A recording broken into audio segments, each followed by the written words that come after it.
Hello and welcome. My name is Bradleymayerharman, and today I have the pleasure of being joined with Nick Garisto. Nick is running for deputy mayor in the town of Orangeville. Thank you for being here today, Nick.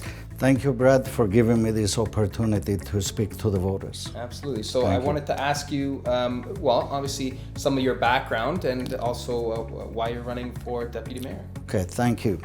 Like Brad just said, my name is Nick Garisto, and I'm running for the position of deputy mayor. I have been running a local business in Orangeville for over 47 years and graduated from Georgetown College in the trades. I have currently lived in Orangeville for over 37 years. I have previously served on council in the town of Orangeville from 1994 to 2003, 6 years as a councillor and 3 years as a deputy mayor. I have currently served as a councillor in this term.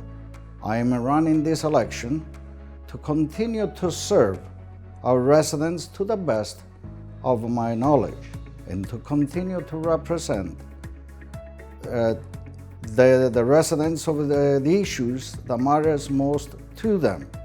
In this term, I would like to see more affordable housing and long-term care beds within the town of Orangeville and the county by working with the provincial and federal governments as well as the developers. I continue to propose ideas to restrain taxes and spending. I continue to support existing businesses as well as attracting new business in our area. Thank you. Thanks very much again, Nick, for coming in and speaking to us and the voters. And if you would like to see some more of what Nick has to say, please don't hesitate to check out the links below. And thank you for watching.